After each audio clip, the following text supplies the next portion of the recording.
Ó, pessoal, acho que nós caímos aqui, mas vamos lá, faz parte. Vamos dar continuidade aqui, então, pessoal.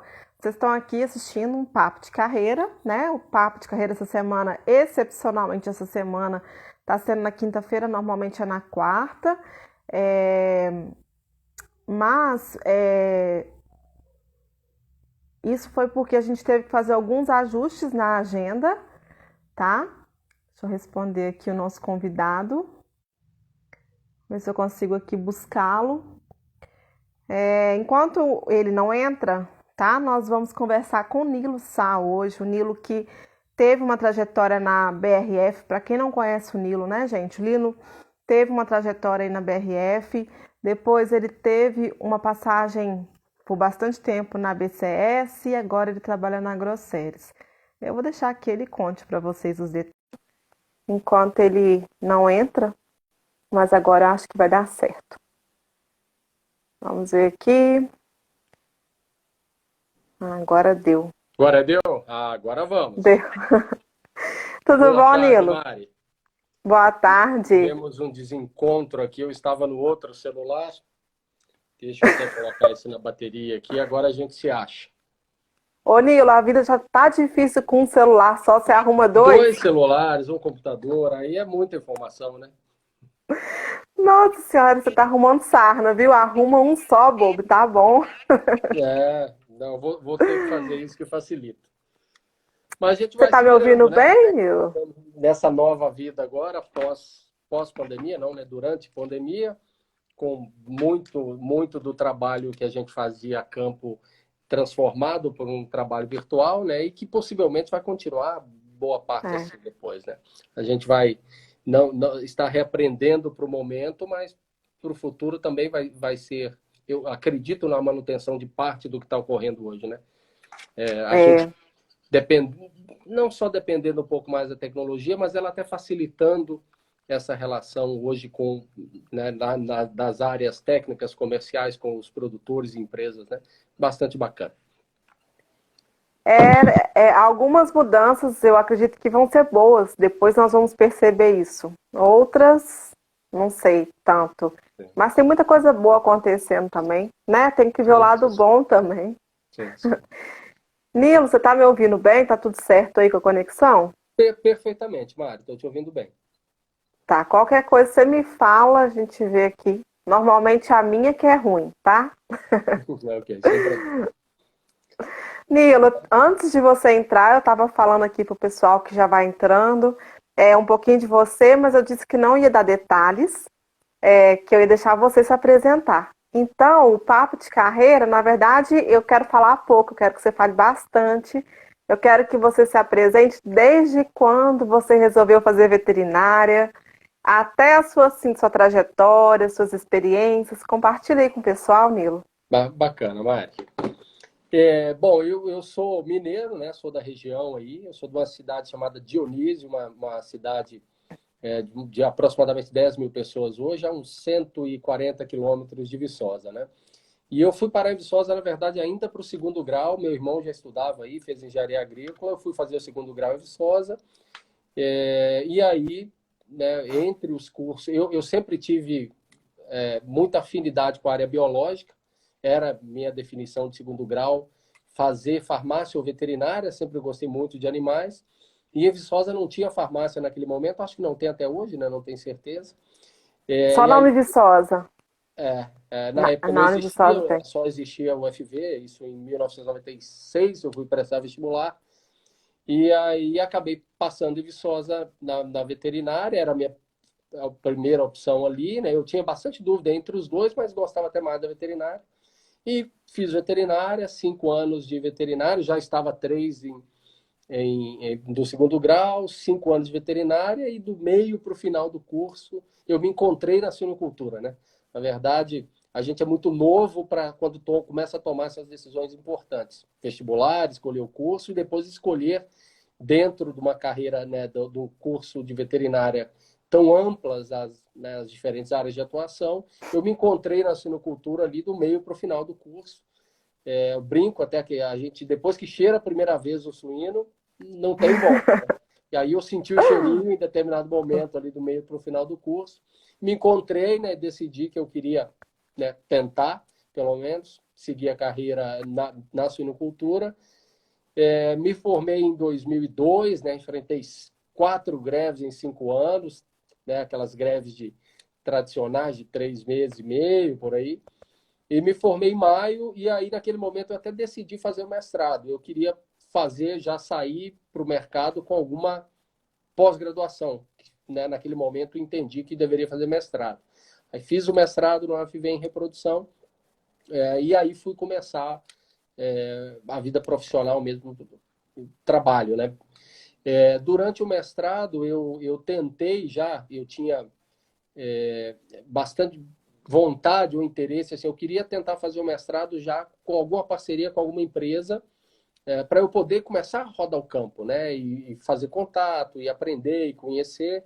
E eu consegui, naquele momento, com uma empresa de genética, para fazer me auxiliar durante a parte de experimento, nós já tinha cumprido os créditos, e eu consegui fazer meu experimento numa granja em Goiás. Aí foi quando eu desmamei, vamos dizer assim, né? Saí de casa em 2003, e naquele momento a Perdigão, a então Perdigão, tinha um grande projeto em Rio Verde, em Goiás.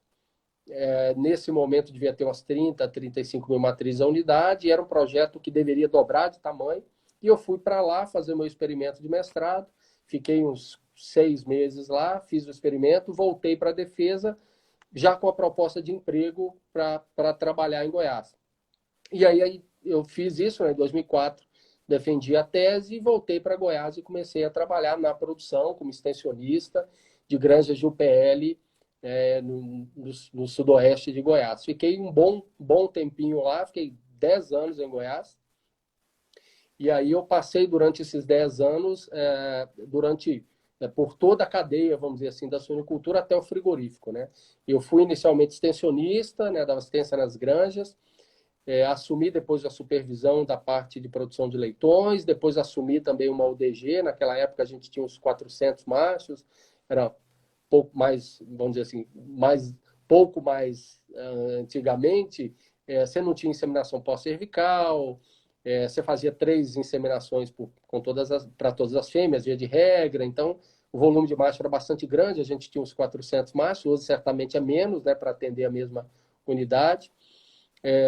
Assumido depois, durante alguns anos, também a parte de terminação ficou sob minha responsabilidade. É uma unidade grande, abate algo como 6 mil e pouco animais por dia. Então eu tinha toda a cadeia comigo, pele, unidade de produção de sêmen, né, o DG e a terminação. Obviamente eu era uma pessoa da equipe, né, eu fazia a gestão, a supervisão com uma série de colegas, né, então foi um momento bastante bacana de experiência, de produção e também a parte de ampliação, construção de granjas, né? Eu comecei a trabalhar, essa unidade tinha 35, no máximo 40 mil fêmeas, quando eu saí tinham 70. Então, participei, contribuí, aprendi durante esses anos com a construção do volume grande de granjas, e é sempre um aprendizado muito bacana, né, quando a gente vive algo parecido, porque você vai desenhar um projeto, você tem que ter uma visão bastante holística, né? Você tem que pensar como eu vou desenhar meu fluxo, isso tem relação com a sua sanidade, quais são... hoje, então, está muito importante isso hoje. Você tem uma legislação nova agora, específica sobre bem-estar animal, que dá as diretrizes sobre construção de granja. Então, você tem que atender os aspectos legais, você tem que pensar no seu fluxo, o que é a maneira mais econômica, né? Os custos de construção hoje estão altíssimos, né? Para quem está acompanhando aí de um ano, com a pandemia, um ano e pouquinho para cá, os custos por matriz alojada de construção, né, foram para o espaço, né? Então é bem bacana, né, ter um pouquinho de experiência nisso para a gente tentar buscar, né, hoje, por exemplo, as alternativas para construir da maneira mais econômica possível, enfim, né? Então foram 10 anos quase, né, ali na BRF em Goiás, única e exclusivamente na produção, né? um sistema bacana de produção integrado, quase a suinocultura praticamente toda integrada, apenas a UDG não é. Participei muito dessas negociações com as associações de produtores, foi uma experiência muito enriquecedora também, de negociar e tentar compreender, enxergar o outro lado também, né, dos produtores, que são elos importantíssimos da cadeia. E em 2014 eu tive uma oportunidade, tive um convite para ir para a Associação Brasileira dos Criadores de Suínos em Brasília, né? Um negócio totalmente diferente. Eu estava naquele momento procurando alguma coisa diferente para fazer, eu entendia que meu ciclo naquela empresa, fazendo aquela atividade tinha se encerrado, eu deveria buscar um desafio diferente.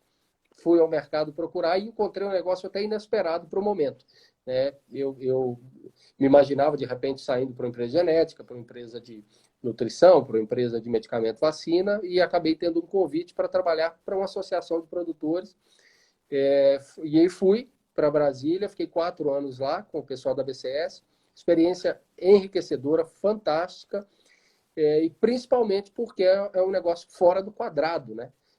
Diferente do que habitualmente, até a gente quando quer trabalhar com suinocultura, está começando a carreira, imagina o que você vai fazer, né?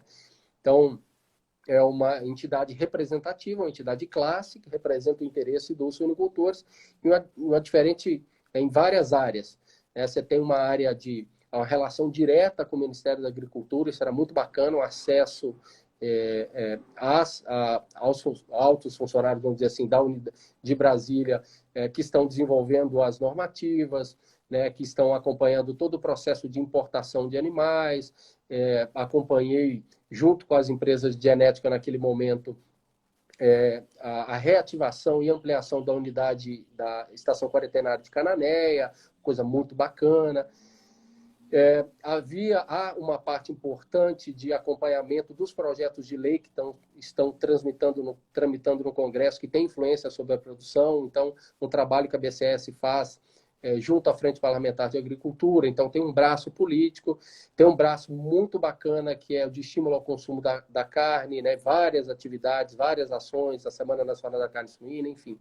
É um trabalho muito bacana feito pela Associação de Estímulo ao Consumo. Então, foram 4 anos lá, uma experiência, né, diferente, muito, muito legal. Tive a oportunidade de aí rodar também grande parte do país, né? A BCS ela tem 16 associações afiliadas, então ajudou muito a enxergar também as diferenças nas características da produção brasileira, né, em diferentes estados. É muito diferente a produção de Minas, de mercado, de produção, né, dos modelos de negócio, por exemplo, de Minas com Santa Catarina, né, em sua maioria, né? Os novos projetos do Centro-Oeste, com granjas um pouco maiores, boa parte integrada, né? Então foi uma oportunidade bacana de também fazer muitos contatos por Brasil afora e conhecer essas realidades diferentes. E aí, de novo, em 2018, eu recebi um convite para vir trabalhar onde eu estou hoje, na Agroceres Peak, uma empresa de genética. Trabalho hoje, eu sou responsável por quase todo o Paraná, à exceção das contas de BRF e JBS. Então, eu atendo todo o Paraná, Paraguai, e tem uma continha em Minas, né, tem que ter o pezinho em Minas para a gente ir comprar um café e comer o pão de queijo. Então, tem uma conta em Minas e tem uma conta em Santa Catarina também. Então, mas estou sediado no Paraná, estou aqui desde 2018, né, toda a família, e basicamente isso, né, atuando aqui na área, mas, vamos dizer, viajando mesmo pré-pandemia, numa área menor, né, do que eu rodava, por exemplo, na BCS, mas uma rotina assim como os outros colegas que estão na área comercial, é uma rotina forte, a gente sempre rodando bastante, visitando, atendendo os clientes. Basicamente é isso, né? Um resuminho, vamos dizer assim. Nossa, Nilo, então olha, você tem experiência de pós-graduação, você tem experiência de suinicultura bruta, né, assim, que é lá na BRF, antiga Perdigão. Você tem essa experiência aí na BCS, que é a questão da visão global, assim, né, do panorama mesmo na produção, que é muito legal, pouca gente tem isso. E agora na Agroceres que nem se fala, né, porque quem conhece a empresa sabe o dinamismo da empresa, né, então bagagem você tem demais, né, Nilo? E olha só, Eu quero saber do seu dia a dia, mas eu quero te fazer uma pergunta antes, até um pouquinho fora do que eu imaginei perguntar para você, mas veio na minha cabeça aqui. Ok. Você nunca pensou ir para fora do país, Nilo? Porque eu aposto que nesse jogo todo aí você teve algumas oportunidades de trabalhar fora, é, nessa sua recolocação, né? Porque eu percebo que você fez algumas recolocações aí, Ok. né? Que seus ciclos foram. Em algum momento você pensou em ir para fora, Nilo? Mari, boa pergunta e sim. E se você perguntar isso para todo mundo, eu acho que dificilmente alguém que tem quase 20 anos de trabalho como eu nunca pensou. Certamente sim. Né? Eu sempre tive muito isso na cabeça também. A gente tem que se preparar. A primeira coisa é afiar o machado, né? Tem que estar preparado para uma oportunidade que eventualmente pode aparecer para você. Né?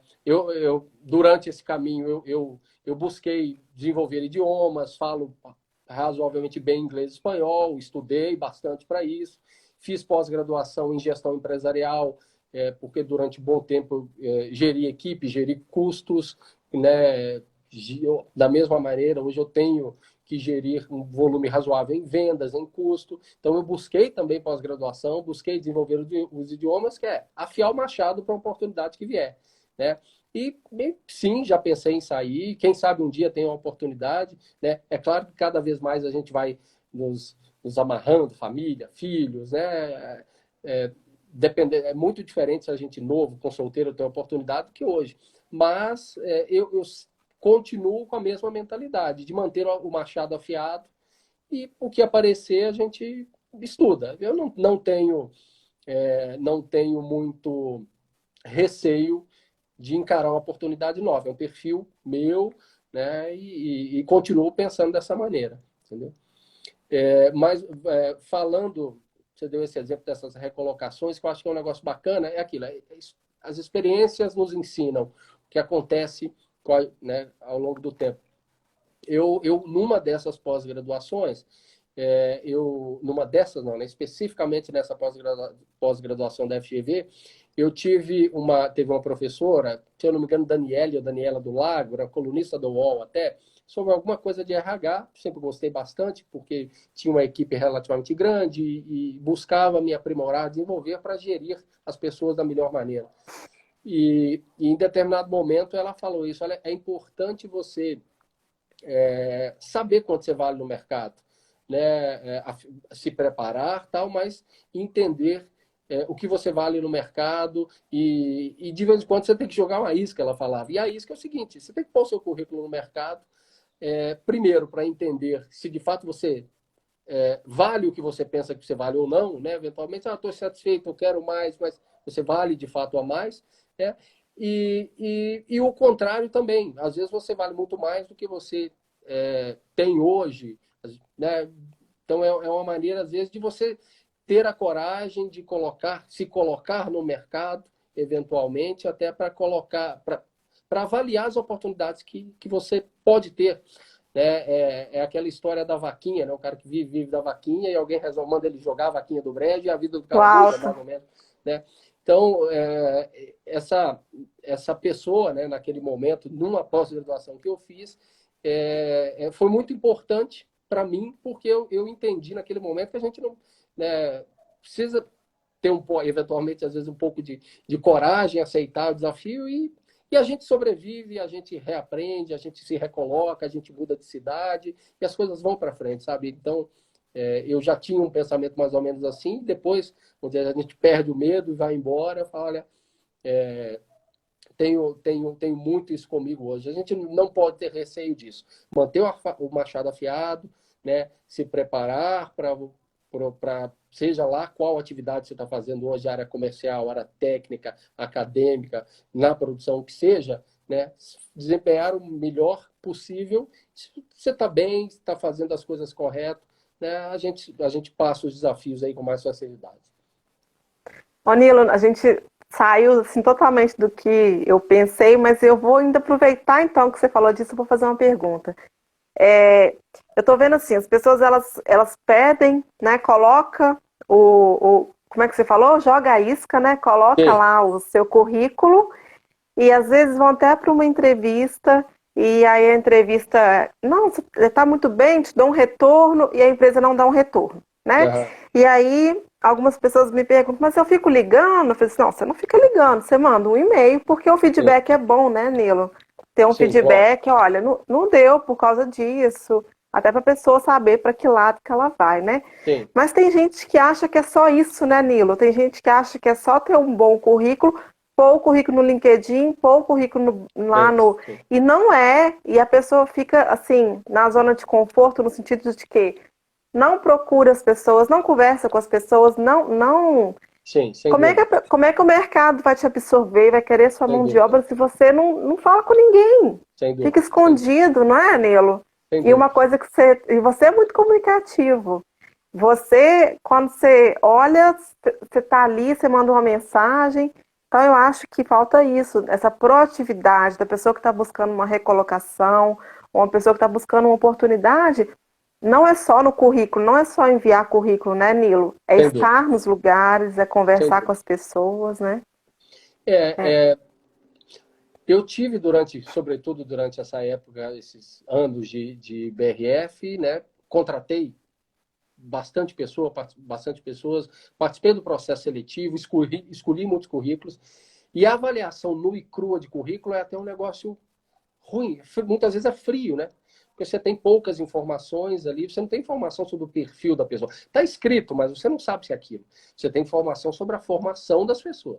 É lógico que é importante, se você olha onde a pessoa formou, durante o tempo que ela formou até agora, que ela está procurando emprego com você, o que ela fez no caminho? Quantas pós-graduações, estudos de língua ela buscou, outras formações adicionais, quantas vezes mudou de emprego. Há algumas informações que te auxiliam ali a você dar uma filtrada, né? Agora, não é só isso. Um detalhe importante, né? Durante a minha época de recrutador, principalmente, a gente ouvia muito, e é fato. A gente normalmente contrata, quem está contratando, né? Você contrata pelo perfil técnico e demite pelo perfil pessoal. Isso é muito comum, porque uma coisa é você ter excelente formação e depois conseguir desempenhar isso. E a relação interpessoal é importantíssima, ninguém trabalha sozinho, né? E já se você tem uma certa e consegue desenvolver uma certa relação com pessoas no mercado, isso contribui para a sua recolocação. Né? Então é importante, por exemplo, as pessoas, né? Eu tive a oportunidade, não sei se 2 ou 3 turmas com você aí na pós, né?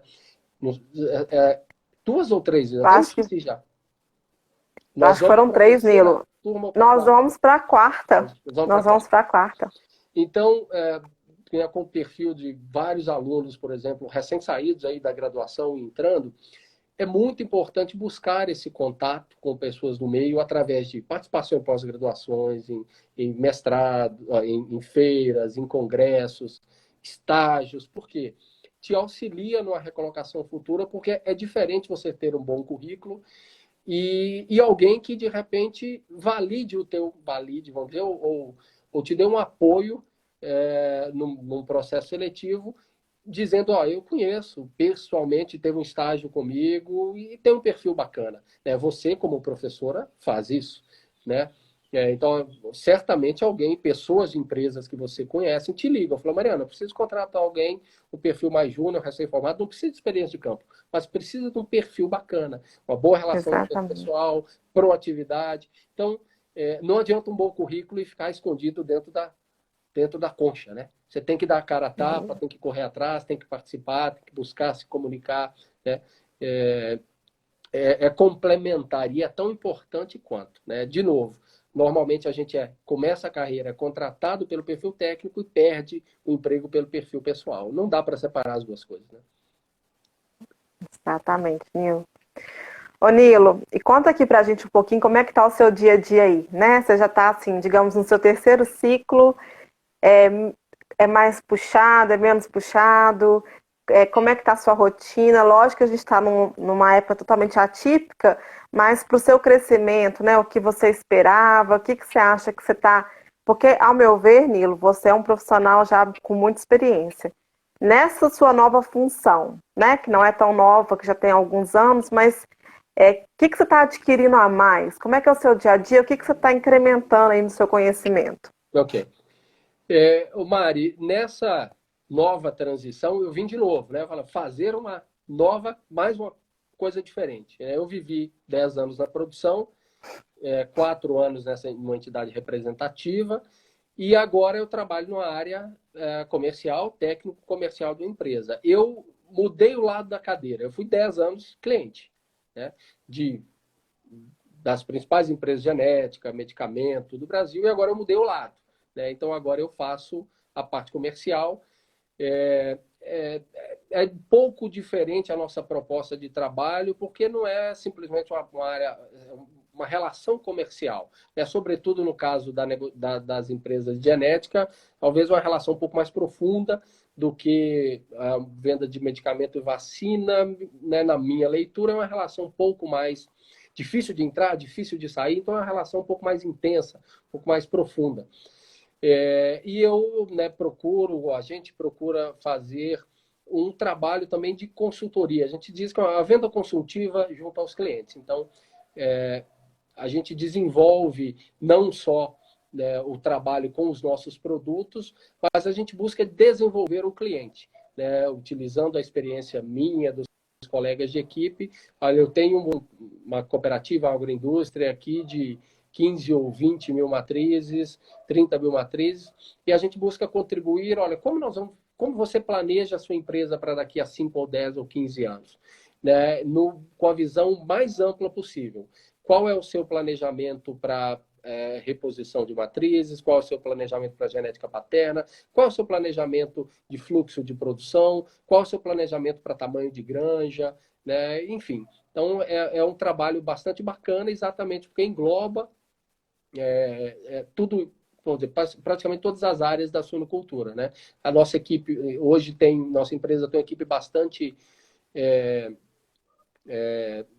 robusta, no sentido que a gente tem profissionais com experiência bastante interessante em diferentes áreas, bem-estar, nutrição, sanidade. Então, eu busco, como responsável pelas minhas contas, pelos meus clientes, identificar as oportunidades que eles têm como empresa, não necessariamente falando de genética, mas quais oportunidades que eles têm, que nós podemos contribuir, e busco as nossas áreas de apoio, né, para que a gente possa contribuir com o cliente para gerar valor, né, no final, na cadeia. Então, é bastante satisfatório. Quando eu trabalhei na produção, é lógico que a gente recebe diferentes fornecedores e consultores, busca a opinião de todo mundo, eu sempre tentei fazer isso, ninguém é dono da verdade, então é importante você ouvir diferentes empresas, concorrentes, produtos, né, e tentar assimilar ao máximo de cada um deles e tentar montar a sua estratégia de negócio. E hoje, do outro lado, eu vejo diferentes clientes com diferentes estratégias, não existe certo e errado, né? Cada um tem sua estratégia, depende do seu custo, do seu modelo de negócio, de produção, mas isso acaba sendo muito também enriquecedor, que a gente pode ver as diferentes estratégias sendo aplicadas e utilizar aquilo, aprender com aquilo, para quando futuramente a gente vai tentar contribuir, aconselhar algum cliente, entendeu? Então, diferente do que eu fiz lá atrás, né? Mas certamente as bagagens que eu tive são importantíssimas para eu poder desempenhar um trabalho, né, consultivo legal com os meus clientes hoje, sabe? Mas estou hoje localizado num estado que vem crescendo substancialmente na suinocultura. Isso é bastante bacana, também bastante importante, que nos dá essa oportunidade de discutir, por exemplo, falando dos projetos, né, que você está discutindo um projeto, acaba sendo o momento de você pensar em tudo, né? Em fluxo de produção, bem-estar animal, né, as instalações. Né? Nós estamos nesse momento de custo altíssimo de instalação. Então, onde você pode fazer, o que você pode fazer, que você pode otimizar aqui, reduzir o custo, mas sem comprometer desempenho.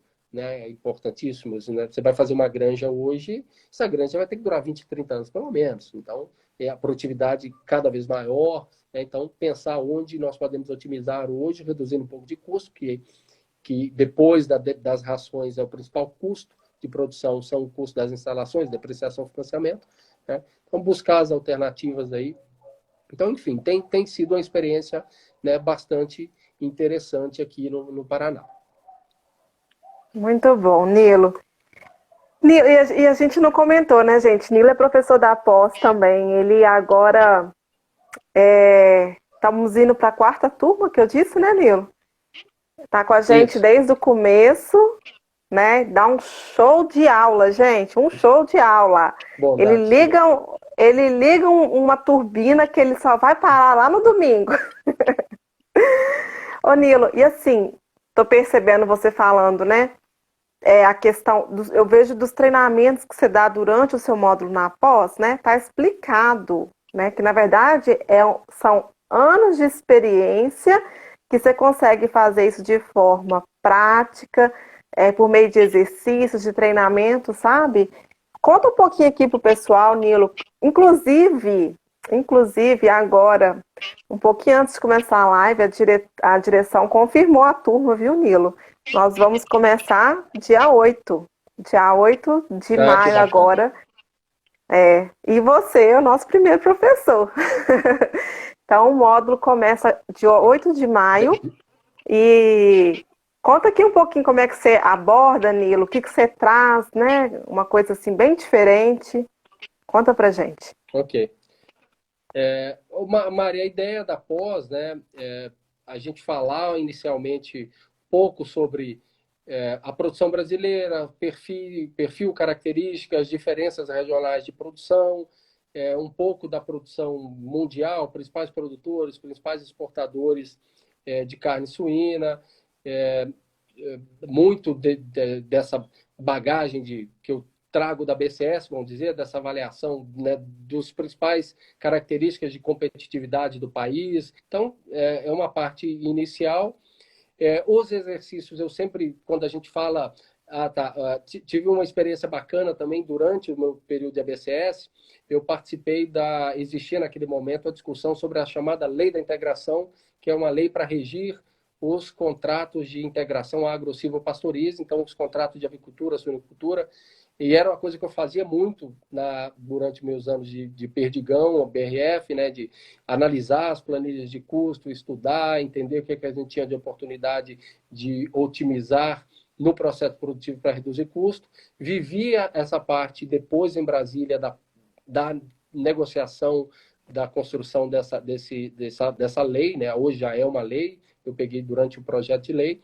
Então, a gente pega como um exercício e aí acaba virando uma atividade bacana, que a gente explica inicialmente, né, as diferenças básicas dos modelos de produção independente, cooperado, em relação ao aporte de capital, vamos dizer, do independente 100% dele, claro, mas as diferenças do aporte de capital nos modelos integrado e cooperado. Tá? E aí a gente utiliza esse modelo, uma planilha modelo de remuneração DUPL de terminação, para fazer algumas simulações, por exemplo, se a taxa de juros Selic subir ou descer, né, a Selic vai ter relação direta com a taxa que você vai conseguir o seu financiamento, qual que é o impacto disso no seu custo de produção? Se você aumentar ou diminuir a produtividade, qual o efeito disso sobre o seu custo de produção? Se você construir mais salas de maternidade, por exemplo, para 21 ou 28 dias de desmame, qual é o efeito disso sobre o seu custo de produção? Então, utilizar uma planilha básica para fazer as simulações. Eu acho muito importante isso, que é uma deficiência da maioria de quem faz veterinária, quando vai trabalhar, é uma crítica que eu faço. A gente sai muitas vezes bom veterinário e mal matemático, né? A gente não sai muito bem de conta, e para trabalhar com suinocultura não tem jeito, né? O negócio é calculadora na mão, né? O indicador técnico é um meio para a gente chegar no economicamente mais viável. Não dá para a gente viver sem uma calculadora, né? E isso, o tempo, né, normalmente a gente não sai tão bem informado, mas o tempo ensina, caleja, né, a gente trabalhar isso um pouco mais.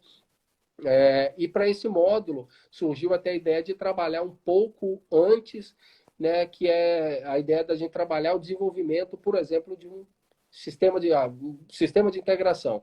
Eu tenho um cliente que quer fazer um projeto para 20 ou 30 mil fêmeas. Vamos desenhar isso do começo, né? Do frigorífico para trás, vamos ter fora o frigorífico, né? Como você desenharia? Que tamanho de granja você faria? E aí nós temos que pensar em tudo, né? Como é que eu vou desenhar um fluxo de produção? Isso tem relação com sanidade.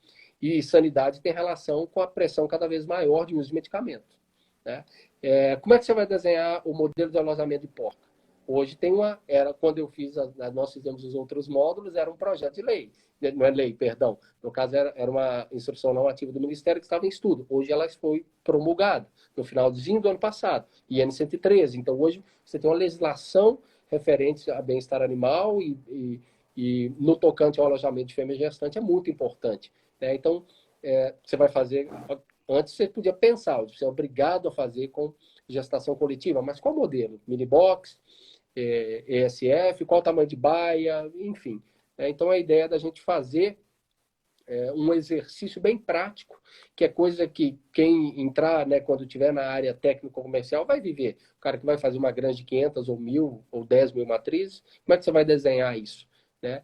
E pensando que tudo está ligado, né? O gasto de medicamento, o bem-estar animal, a eficiência econômica, está tudo muito ligado, né, na suinocultura. Então é importante essa visão ampla. Então a ideia é fazer, vamos dizer assim, para tentar trazer coisas palpáveis, aplicáveis a quem está fazendo a pós, né? Eu já te disse isso no passado, eu achei muito legal o conceito dessa pós da Univiçosa, que é trazer pessoas do mercado, né, que estão nas empresas de genética, de nutrição, né, de medicamento, vacina, para compartilharem as suas experiências, as pessoas que estão nesse momento do campo, porque são coisas complementares, né? O conhecimento acadêmico que a gente adquire com os professores, e é bacana também trazer, né, as pessoas que estão no campo hoje, né, no dia a dia, vivendo, né, as dificuldades, são complementares, e acho que é um grande diferencial dessa pós da Univiçosa. Nilo, o foco sempre foi esse, desde o começo. Aqui não tem preocupação, o professor ele não tem que ser um professor graduado e hipergraduado, a questão é a prática. E quando você traz sua experiência prática para dentro da sala e para os alunos, você está assim, colocando essas pessoas muito à frente de muitas outras, né? Então eu acho que compartilhar experiências práticas é a melhor forma de aprender e de ensinar, né? E vamos continuar com essa proposta. Muito Sim, bom. bacana. Ô Nilo, deixa um recado então para a turma. Tem um pessoal te ouvindo, tem um pessoal que vai ouvir depois. Para esse pessoal que está aí querendo entrar na suinocultura ou querendo fazer uma transição, igual você já fez, né? Algumas transições. Que recado, que experiência que você compartilha, que você acha que é muito importante nesse momento? Sim.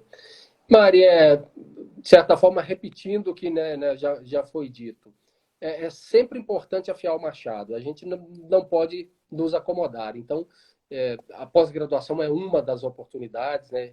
Existem outras, existem diferentes áreas, idiomas, por exemplo, também, né? Pós-graduações em outras áreas não técnicas, como gestão de pessoas, enfim. É importante que a gente busque sempre nos aperfeiçoar, desenvolver alguma coisa e nos preparar para as oportunidades que podem nos aparecer, que eventualmente a gente nem sabe, e nem sonha, e nem planeja ir para aquele lado, mas a vida é uma caixinha de surpresas, como diria o Joseph Klimber, né?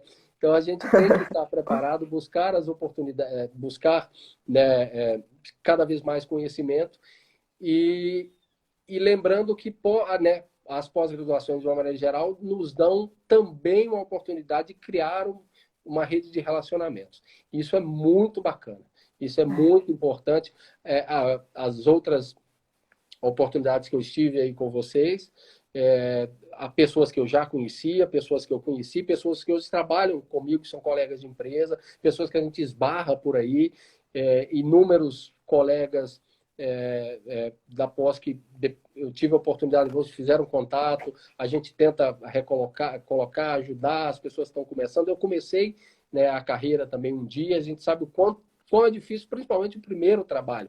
A gente forma com aquela gana, com aquela vontade, e o começo é difícil, né? E essa rede de relacionamentos ajuda, né, não só né, especificamente após a Univiçosa, mas ter isso na cabeça, buscar conhecimento, e é importante buscar também esse contato. A pós-graduação proporciona, né, esse relacionamento que, de repente, é um momento de você aparecer para uma série de pessoas que estão no mercado e que podem, no futuro, te ajudar, né? Isso é bastante bacana. Ô, Nilo, só para completar aqui, antes de eu te deixar descansar, que eu sei que hoje você já teve trocentas reuniões, tem muita gente relutando, aí não é com a pós não, tá, gente? Estou falando isso de forma geral.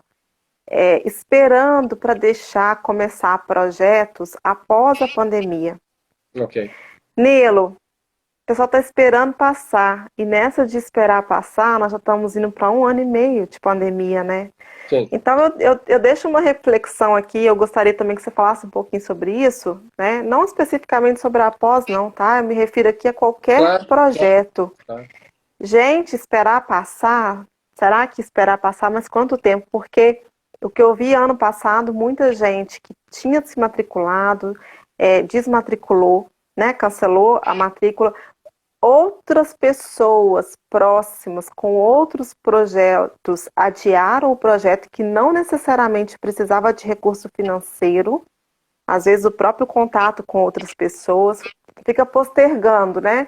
Deixa Uhum. passar, deixa passar. O que você fala para esse tipo de atitude, Nilo? Ô, Mari, olha, quando começou a pandemia, né, pouco mais de um ano, o começo foi muito difícil para todo mundo, né? Eu fiquei perdido. Eu estava acostumado a rodar 4, 5 mil quilômetros por mês, né? Rodando, você está sempre ali, encontra um cliente e fala, visita a granja e desenha um projeto, e de repente freio de mão, né? E o primeiro mês, ninguém saiu de casa. Assim, foi terrível de acordar 4 horas da manhã, você não sabe o que você faz, e o dia não rende.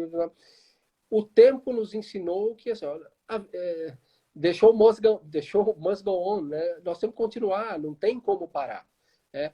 E esse 1 ano já nos ensinou a nós e aos clientes que tem que ser assim. E o mundo não vai parar, né? As porquinhas estão parindo, os porquinhos estão engordando, os porquinhos estão funcionando, as coisas têm que andar. E nós, em 1 ano, reaprendemos a fazer as coisas. E hoje, com toda a naturalidade do mundo, falando especificamente do meu trabalho, né, eu tenho grandes negócios que iniciaram e foram do início ao final via online. Né? É óbvio que a relação pessoal é importante, é fundamental. Nós brasileiros somos muito, né? A gente gosta desse calor humano e que eu sinto falta e gostaria de estar mais com os meus amigos, meus clientes, mas é o que tem para o momento. E eu também não acho que esse ano, nós, na casa dos 40, vamos ter vacina todo mundo. Né? Infelizmente, eu acredito que vai mais longe. Né?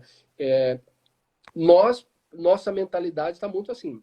Então, nós não podemos deixar de parar nada dos planejamentos que a gente tinha profissionais, e aí eu digo também os meus pessoais, pela limitação de não poder fazer presencial. A gente vai ter que tocar online. A gente está fazendo isso em casa com os estudos dos filhos. Né? Minha filha está estudando música, ela fazia presencial, está estudando pela internet. É o que tem para o momento. Então, eu tenho participado, todas as nossas reuniões têm sido online, altamente eficiente. A gente até acha que muita coisa ficou melhor, né? A gente está muito eficiente nas reuniões, mais objetivos nas reuniões, tá? Internas e com os clientes. Então, eu também não penso que a gente deva esperar para ver quando, sabe? Não digo que talvez seja tarde, mas não é que talvez lá vai ser tarde, mas pode ser antes. Sabe? A gente tem que reaprender, mudar o chip e entender que esse é o novo modelo, a gente tem que ter disciplina. Virtualmente é um pouco mais chato, tem que ter disciplina. É o nosso caso de home office, eu acordo cedo, tomo banho, tomo café, mudo de roupa e sento no computador. De roupa como se eu fosse sair para visitar um cliente. Se você vier de pijama, as coisas não vão funcionar. Né? Então, Não. tem que ter disciplina, mas concordo que talvez é um pouco mais chatinho, porque não está o professor Nilo lá para puxar a orelha do cara que conversar com alguém do lado. Então você tem que ter a disciplina de acompanhar, de ouvir, de buscar, né? Mas é o que tem para hoje. Eu acho que a gente não pode usar isso como justificativa. Né? Quem quer fazer, encontra o jeito. Quem não quer fazer, encontra uma muleta. Então, acho que a gente tem que encontrar o jeito, e o jeito hoje é fazer via virtual. Ô, Nilo, e lembrando que você não está fazendo, mas seu concorrente está fazendo, né? É exato. E outra lembrança Gente, desde que o mundo é mundo, tem uns livros depois que eu posso até indicar. As pandemias sempre existiram e sempre vão existir. E não é, essa não é a primeira e nem vai ser a última, né? E aí, Sim, vamos parar? Durante a sua vida aí, Nilo, se você passar por 5 pandemias, vamos parar, né? Pandemia sim, parou, 2 anos sem fazer nada, né? Não é sim, bem sim. assim, né? Nilo, Perfeito. obrigada por esse Eu bate-papo. te Muito bom agradeço conversar mais. com você. Sempre muito rica o nosso papo, suas Eu agradeço. informações sempre acrescenta muito. E eu fiquei agora com isso na cabeça, afiar o machado. Eu vou ficar afiando o machado na minha cabeça uma semana. É. Nilo, Mas muito perfeito. obrigada, tá? Espero, né, nos encontramos em breve. Daqui a algumas Breve. semanas a gente bate um papo. Isso. Pessoal que está aí, obrigada pela presença. Vou deixar gravada a live e semana que vem nós temos outra. Niló, um Beleza? abraço para Mas, você. valeu, grande abraço. Até Sucesso. mais. Valeu, Você tchau. também. Tchau.